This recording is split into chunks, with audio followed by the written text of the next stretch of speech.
Sejam todos bem-vindos ao primeiro Fórum Nacional de Doenças Raras e Saúde Suplementar, realizado pela Educare Brasil e com a curadoria científica da Casa dos Raros.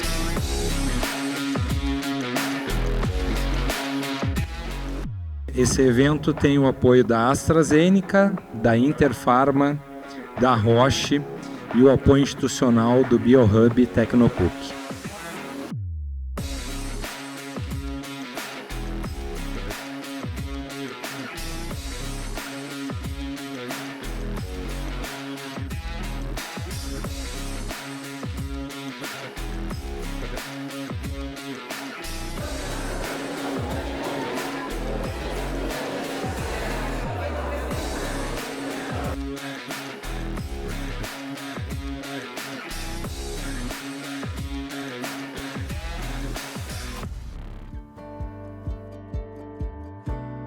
Para nós da Educare é um prazer enorme estimular discussão tão importante para a melhoria da qualidade de vida desses doentes, talvez atenuar a dificuldade que essas pessoas, que essas famílias têm na lida diária com uma doença rara.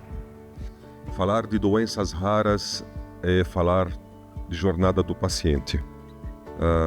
A minha vida com doenças raras começou com um desafio pessoal. Eu tive um filho com doença rara, diagnosticado há quase 12 anos atrás, né? E foi uma jornada muito longa para chegar ao diagnóstico. Então, nessa jornada toda para chegar ao diagnóstico e depois o desafio para ter um tratamento adequado, me ensinou a como olhar e como poder transformar, né, essa luta para ter um avanço significativo na vida, não apenas do meu filho, trazer qualidade de vida, mas para todos os pacientes com doenças raras no nosso país. Por isso nós fundamos a Casa Hunter em 2013, novembro de 2013, e aprendemos que as doenças raras, na sua maioria, são incuráveis, crônicas, né? E a maioria delas são degenerativas e progressivas. Nós atuamos em 4 eixos: política pública, conscientização e defesa do paciente, pesquisa e inovação e orientação e cuidado multidisciplinar. Por isso criamos também um programa chamado Programa Day Hunter, que começou desde 2014. Tudo que eu passei com meu filho, né, eu vi a dificuldade. Eu lembro que primeira vez, o primeiro médico para poder tentar fazer o diagnóstico, o neuropediatra, ele deu uns 50 exames. Eu só precisava de um exame. O Day Hunter é um dia na semana onde a Casa Hunter ela monta umas parcerias junto com as universidades, com centros, alguns centros hospitalares, né, no país. A gente tem em mais de 5 regiões do país, para atender o paciente no mesmo dia, né? Ele passa por todos esses profissionais, e enquanto ele está passando por esses profissionais, a família, especialmente as mães, passam também por equipe de psicólogas.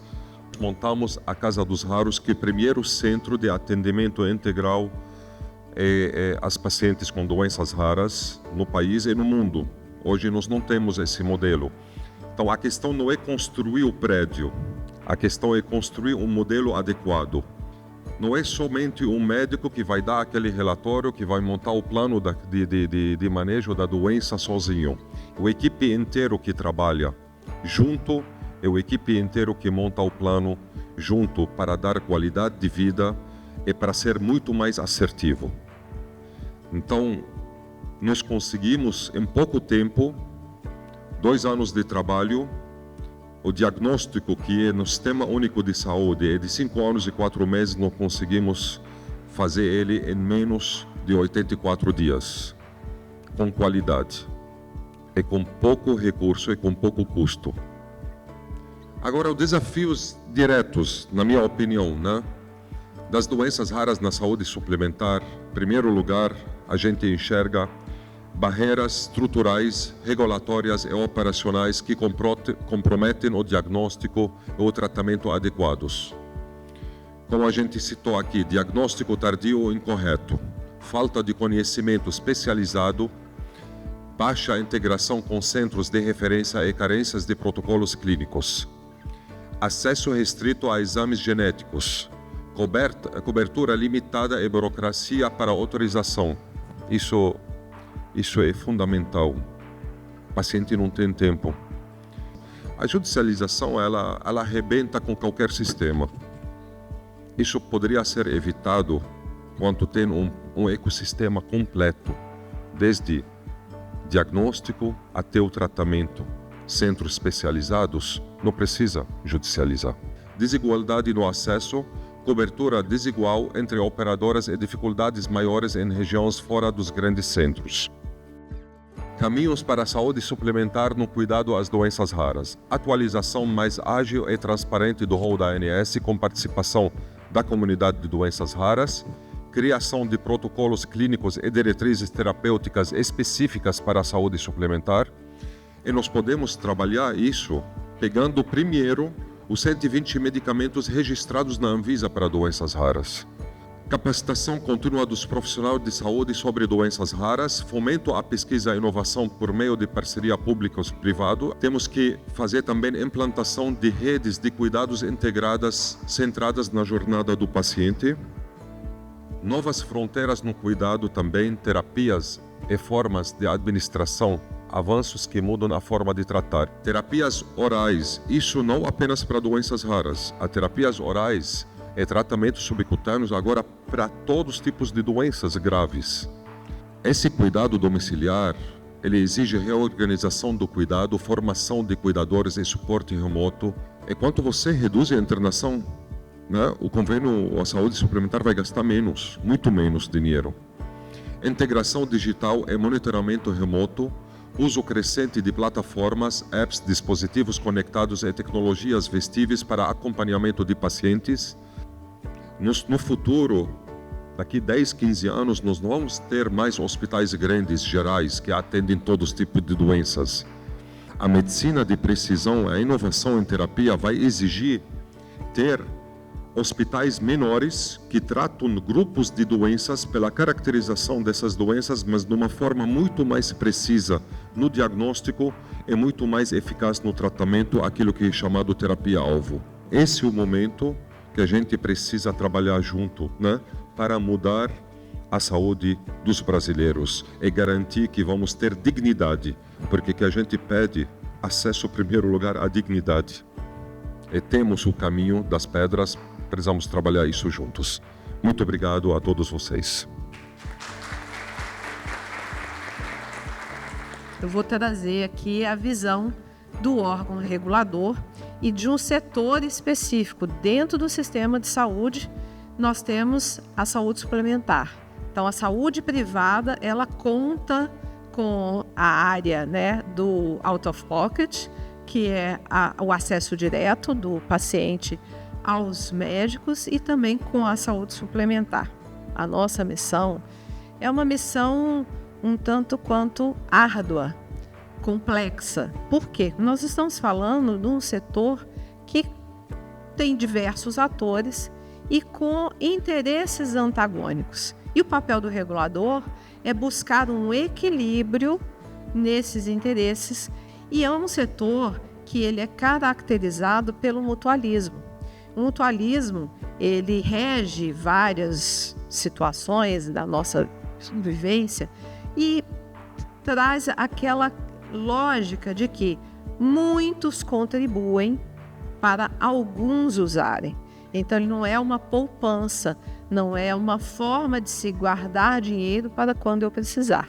Enquanto eu estou contribuindo, a minha contribuição garante o acesso daqueles que estão necessitando naquele momento, e vice-versa, quando eu precisar, terão outras pessoas contribuindo. Também temos o pacto intergeracional. Por que foi pensado num pacto intergeracional? Para que os mais jovens, e que provavelmente vão ter uma necessidade menor de acesso, eles possam contribuir um pouco mais para aqueles mais idosos que vão necessitar utilizar muito mais. Então, no nosso cenário atual, são 52 milhões de beneficiados em planos de assistência médica e 34 milhões em planos odontológicos. E a produção assistencial passou de 1,5 bilhão de produção de consultas, exames, internações. Nosso sistema, ele tem uma característica cultural perversa, que é do quanto mais procedimentos, quanto mais exames, melhor. Os principais desafios, o alto custo, né? Principalmente hospitalar, mas hoje a gente também pode falar em alto custo das terapias e a inovação tecnológica, carência de dados, carência de informação.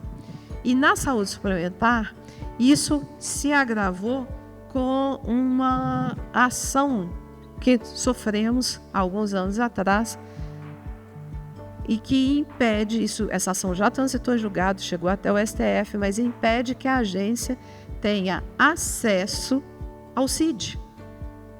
Eu tenho ali a produção assistencial, como eu mostrei para os senhores, eu tenho, por exemplo, no caso das outras especialidades, fisioterapia, terapia ocupacional, fonoaudiólogo.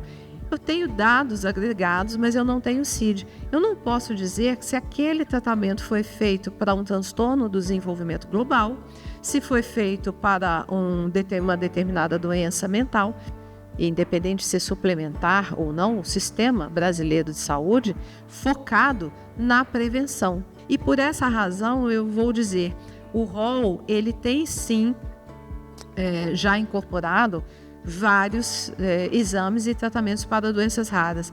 A maioria dos medicamentos se deu pela incorporação automática via Conitec. Talvez porque a metodologia de ATS seja tão complexa que a indústria interessada ou a associação de pacientes interessados não se sentiu apta a submeter essa tecnologia para análise na ANS. E aí eu trago essa reflexão. Não existe acesso sem sustentabilidade e não existe sustentabilidade sem um acesso coordenado.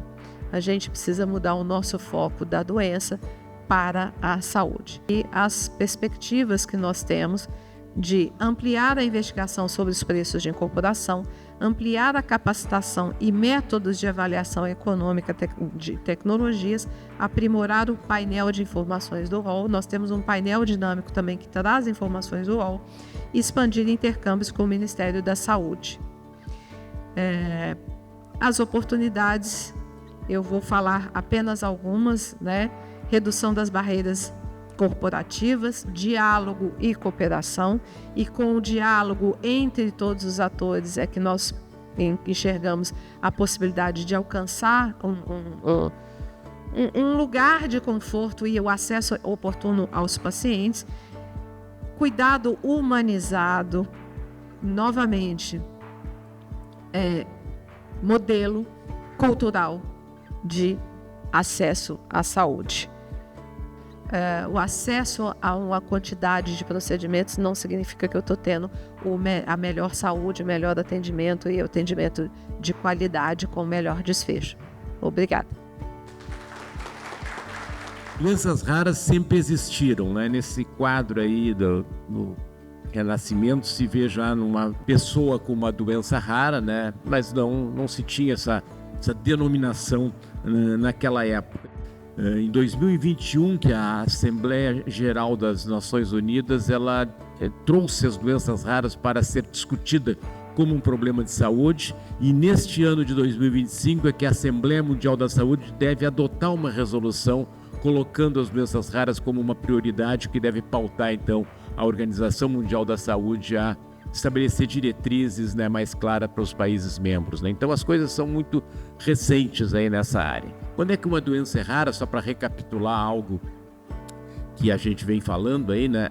Nos Estados Unidos se diz que é uma doença que afeta não mais do que 1 em cada 1.200 americanos. Na Europa se diz que é uma doença que afeta não mais do que 1 em cada 2.000 europeus. E o Brasil fica numa definição intermediária, uma doença que afeta não mais do que 1.500 brasileiros. Quando eu digo, então, se fala muito em genética, doenças raras não são exatamente a mesma coisa, mas existem doenças genéticas que não são raras, por exemplo, a síndrome de Down, uma doença que tem 2 em cada 1.500 em média, então não é uma doença rara.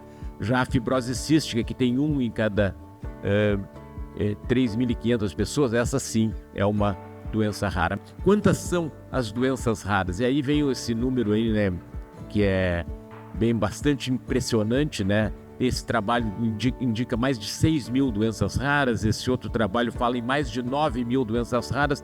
As coisas ficam por aí, 7.000, 8.000 diferentes doenças raras, cada uma um pouco frequente, né? Mas quando se somam as raridades, né, essas doenças afetam em torno de 6% da população.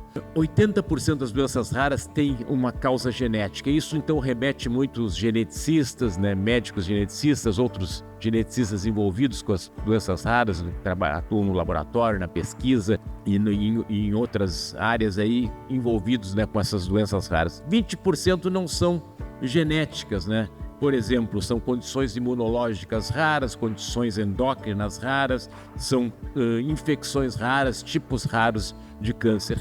Algumas doenças raras, na verdade a maioria das doenças raras, elas são chamadas ultra raras. Elas ocorrem em menos de 1 em cada 50.000 pessoas. Então 75% das doenças raras se manifestam ou na infância ou na adolescência. Isso tem uma lógica, né? São doenças, a maioria genética, já nasce com aquele defeito gênico, né? Então é natural que se manifeste mais cedo, né? E o Tony já tinha colocado, né, que cerca de 30% dos pacientes não sobrevive à idade de 5 anos. Então muitas doenças raras são graves, né, e precisam, né, de um olhar especial. Então tem essa dificuldade para a definição desses desfechos, né? Tem poucos biomarcadores que são validados. Esse biomarcador, ele quer dizer que o tratamento está indo bem ou não. Ele tem um marcador que baixa, que diga assim, que responde, mas não tem uma correlação direta com o fator clínico, né?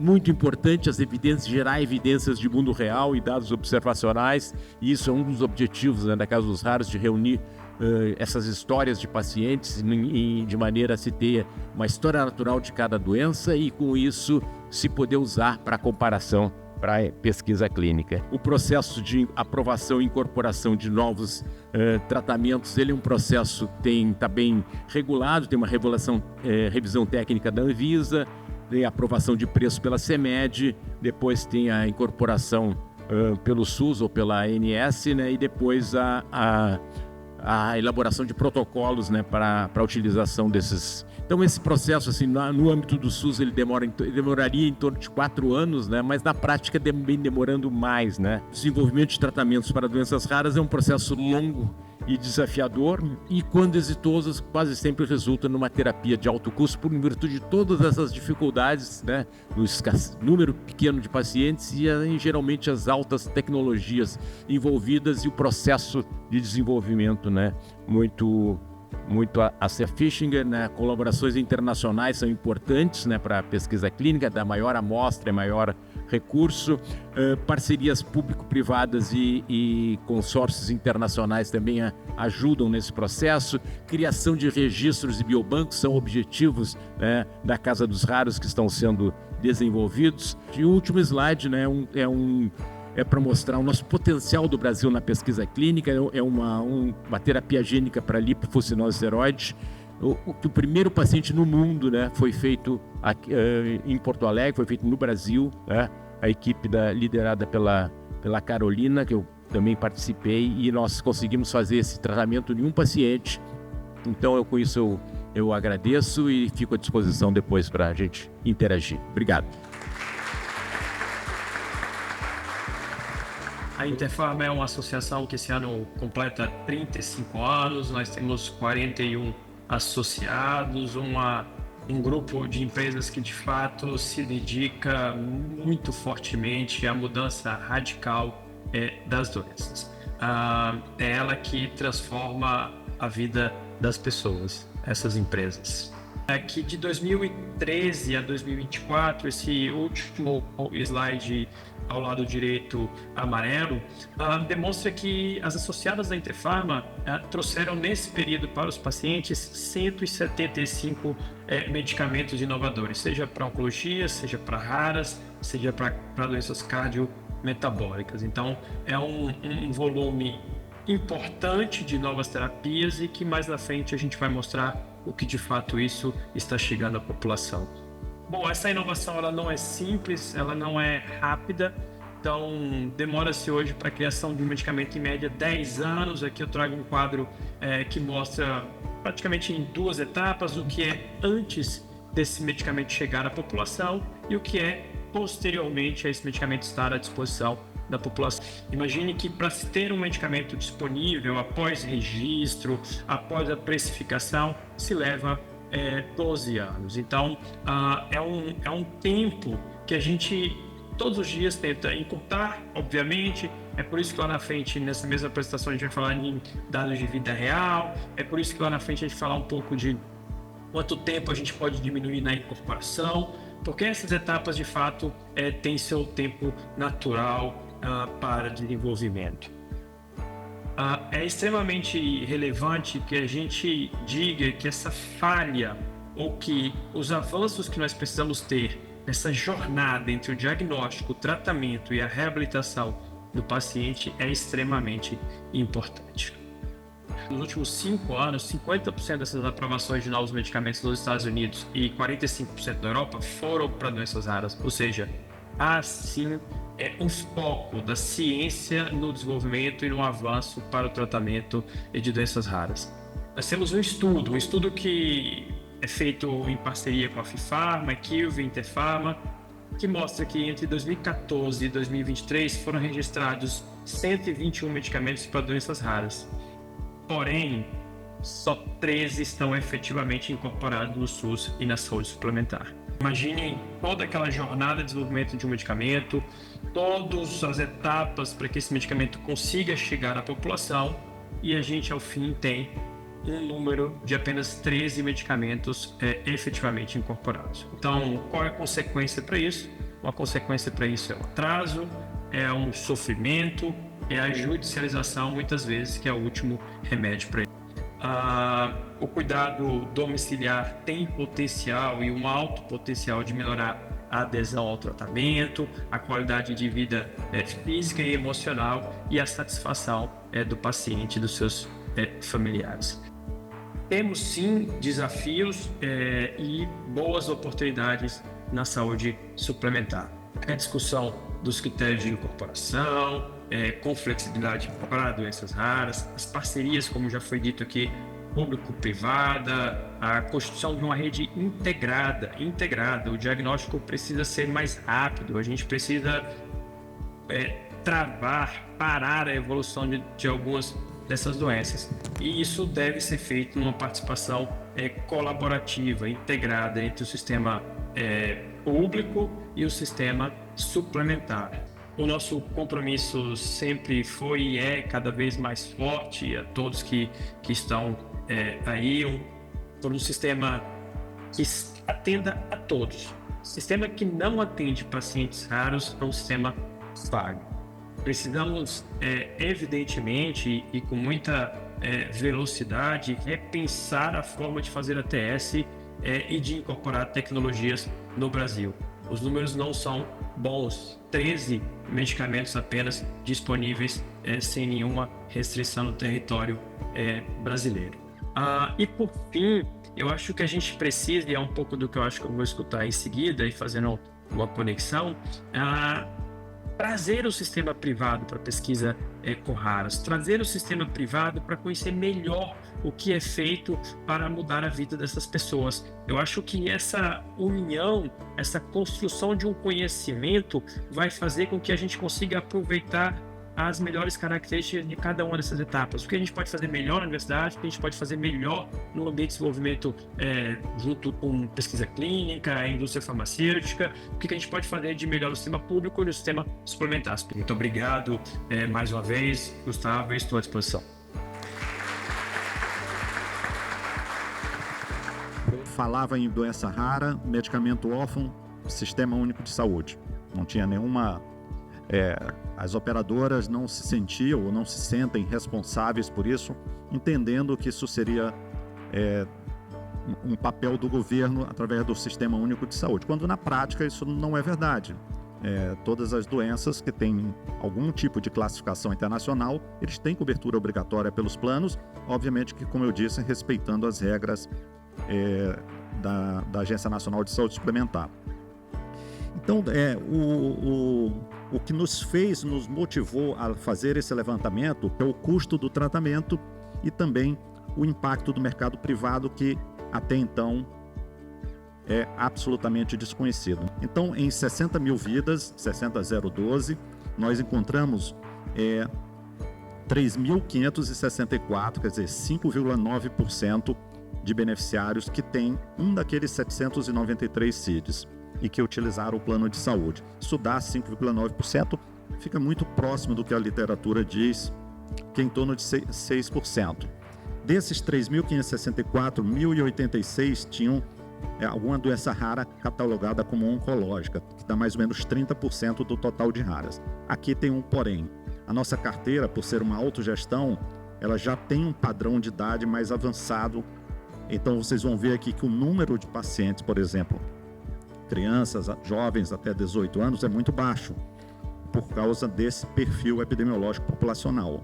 Mas eu acho que não invalida o estudo, porque pelo menos a gente está enxergando aí muito bem essa questão das raras oncológicas, que aí sim é nas faixas etárias mais avançadas.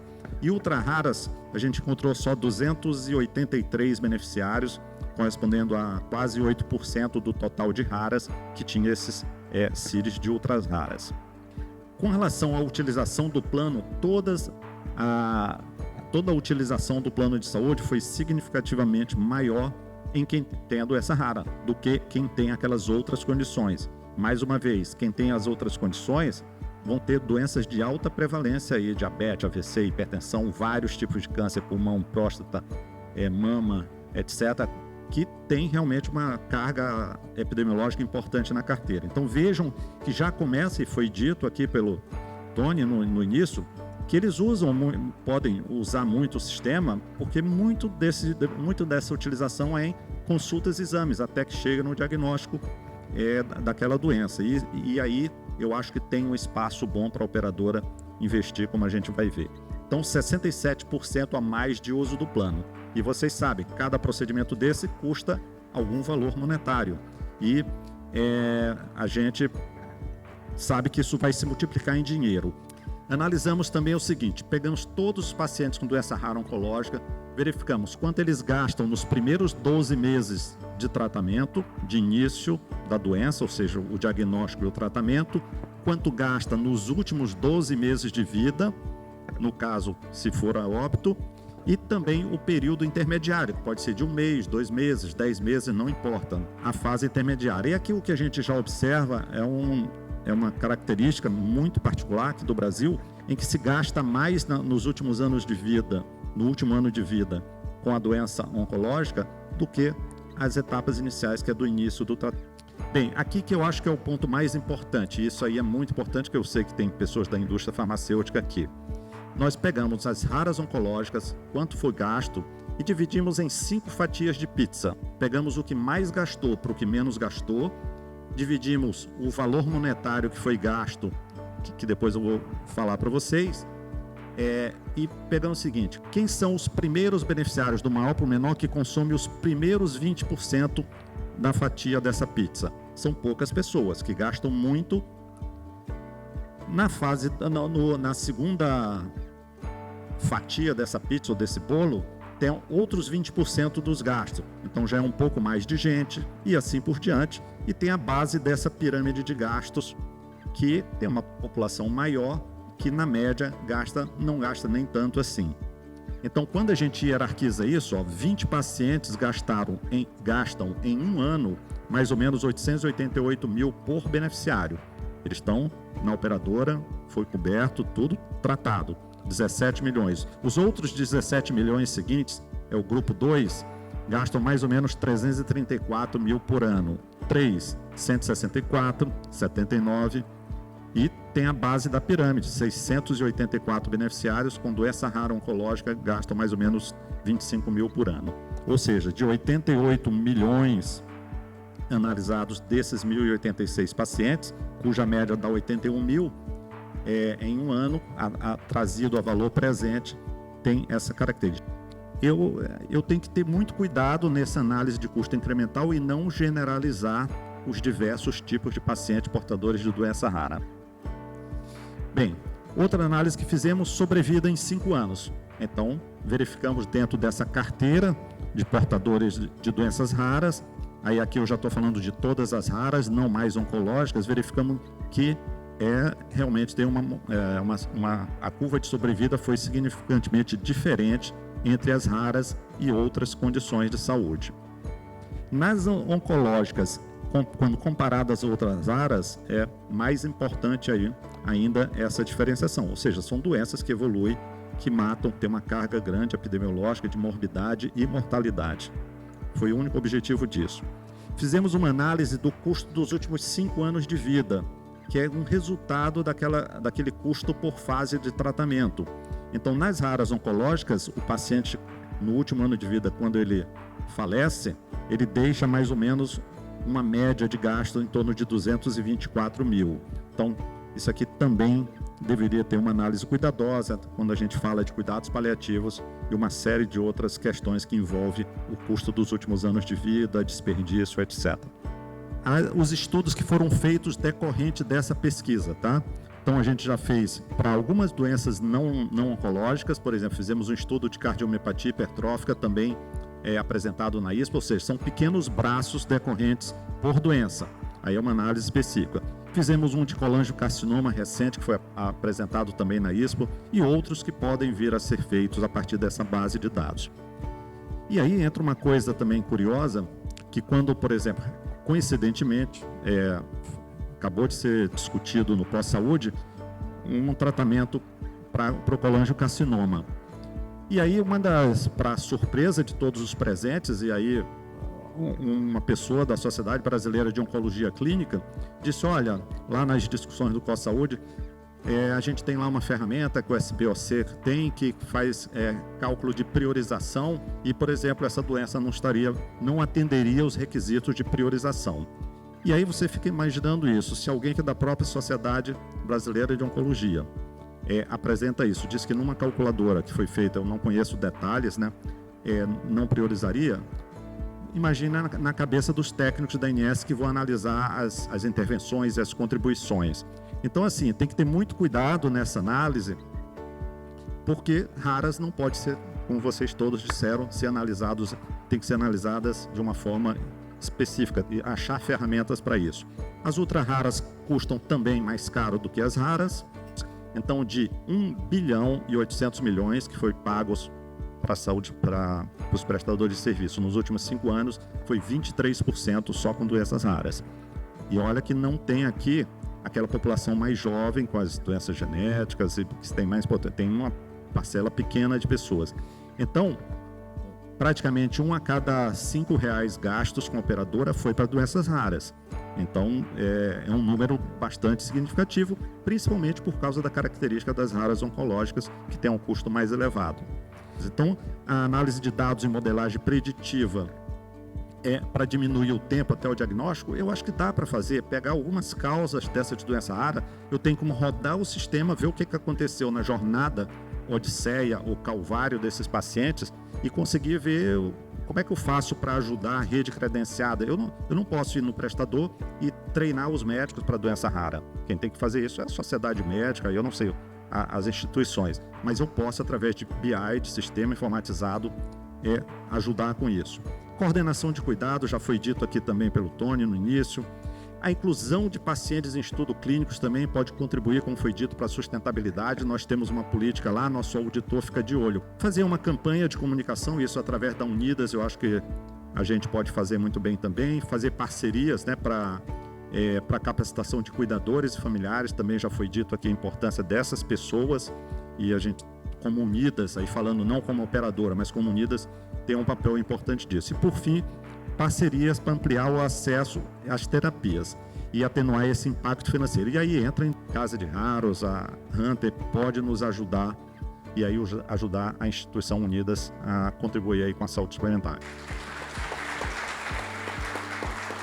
Como a Interpharma enxerga o papel da indústria farmacêutica no acesso a medicamentos inovadores para doenças raras e quais estratégias poderiam reduzir os preços sem comprometer a inovação?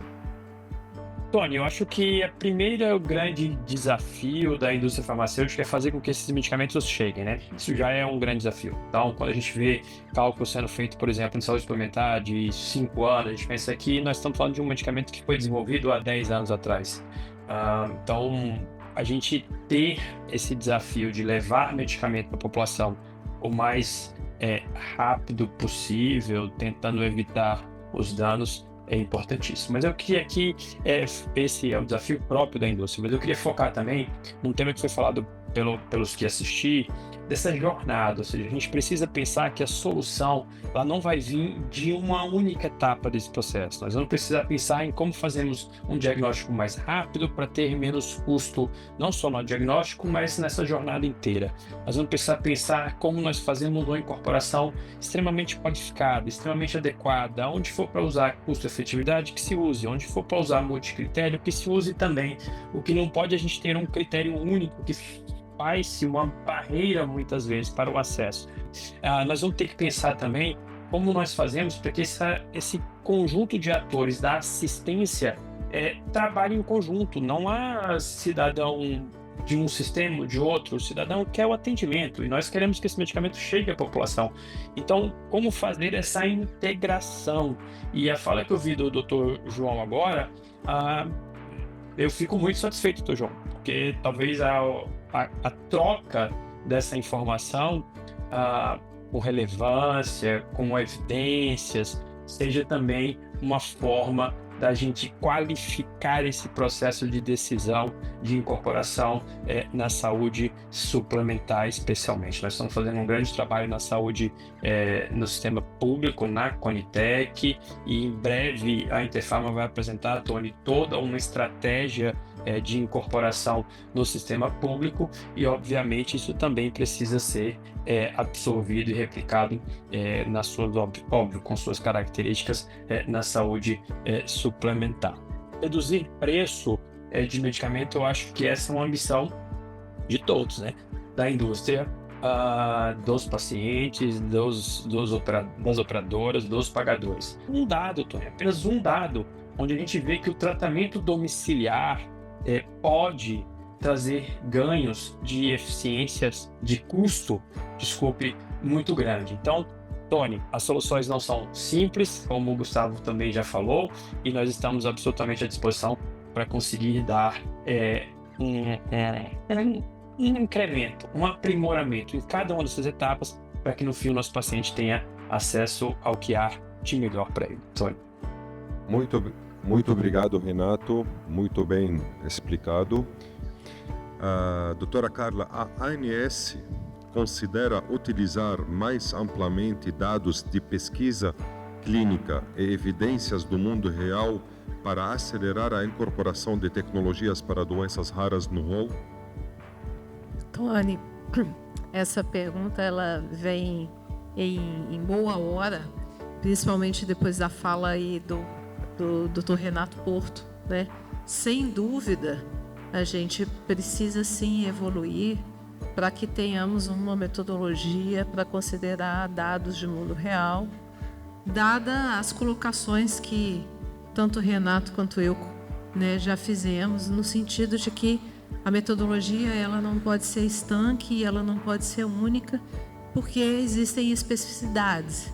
E a agência já tem considerado isso, já ocorreu em algumas análises de incorporação, exatamente onde aquele medicamento e aquele PCDT e aqueles dados não se encaixavam exatamente no modelo, né, que foi criado, e aí buscamos sim as informações e dados do mundo real. Então, é oportuno, existe espaço, e reforço o que todos aqui já colocaram. As soluções não são simples, mas são factíveis.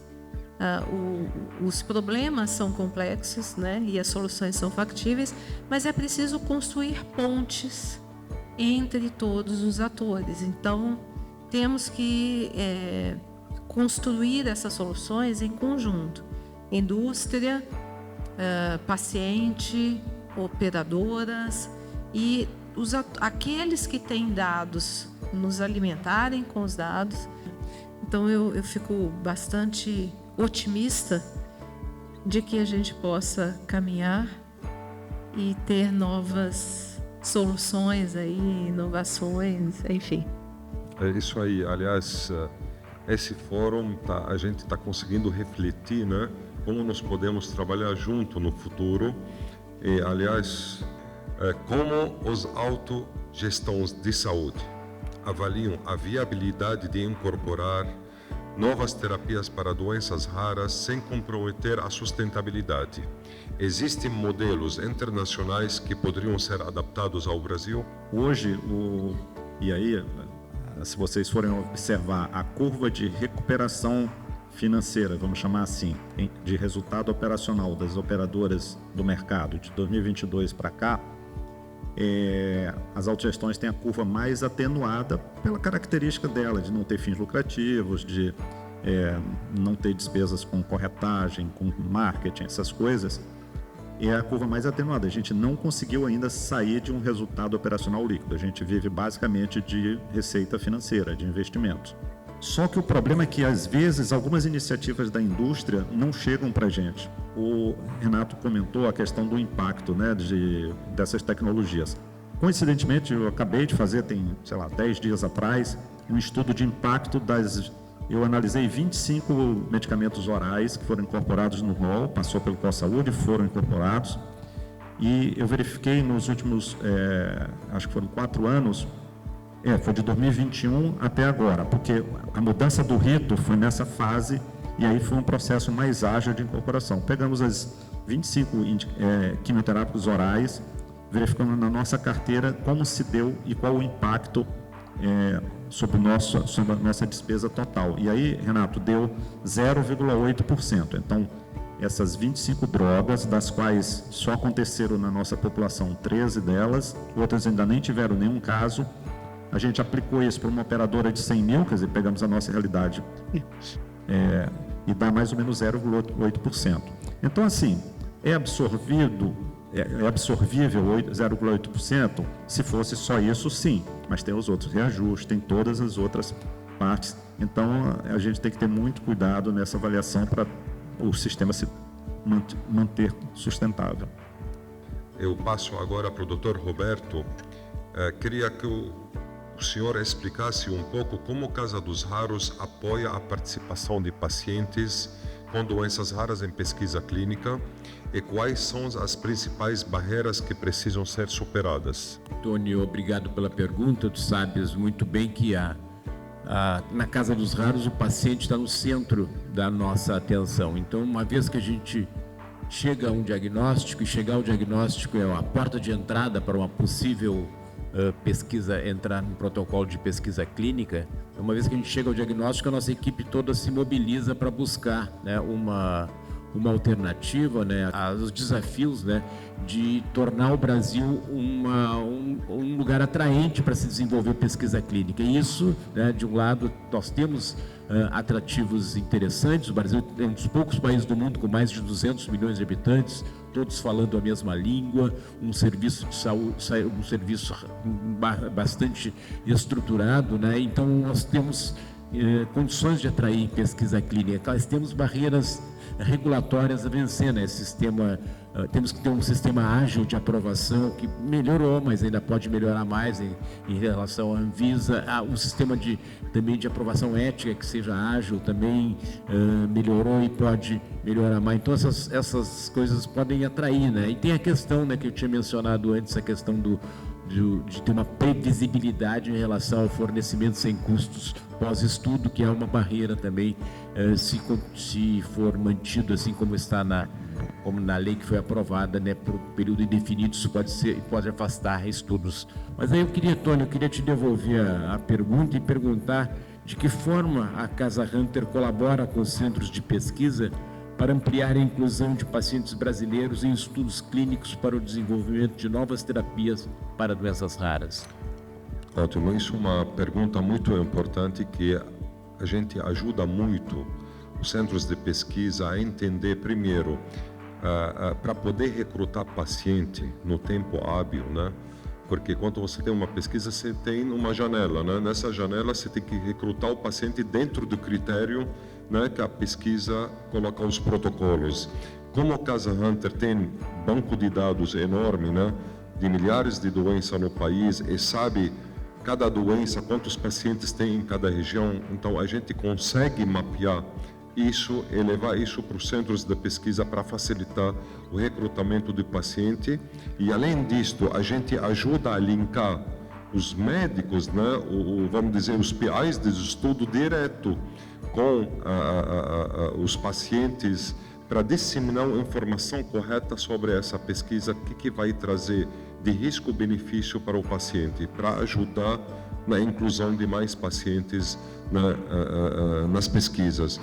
Aqui a gente, no máximo, 1 a 2 centros, a gente consegue recrutar.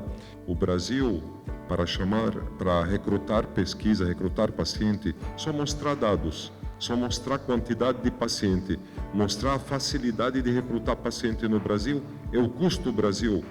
Ainda o custo do Brasil para fazer pesquisa, mesmo considerando o pós-estudo de 5 anos, ainda ele é mais ou menos 40% de custo de um paciente nos Estados Unidos. Aqui custa em torno, para fazer fase 1, 2, 3, em torno de $400 mil paciente, né? Considerando o pós-estudo. Nos Estados Unidos, o mesmo paciente custa $1 milhão. Quando você coloca no mesmo centro 12 pacientes ou 20 pacientes, qualidade de dados que você pode entregar para a agência reguladora como a Anvisa ou a FDA é muito mais robusta, muito mais qualificativa, que ajuda a aprovar o medicamento de uma forma, né, mais rápida. Queria agradecer muito a presença de todos que abriram mão do seu sábado pela manhã para estar aqui ou para estar online. Muito obrigado de verdade. Somos nós aqui que vamos mudar a vida desse paciente, né? Então a gente precisa se engajar cada vez mais. Agradecer também a presença do Renato Porto, Carla Soares, Dr. João Paulo, Roberto Giuliani, Anthony Deyer e também aos patrocinadores AstraZeneca, Interpharma e Roche e ao BioHub do Tecnopuc. Muito obrigado e até um próximo fórum.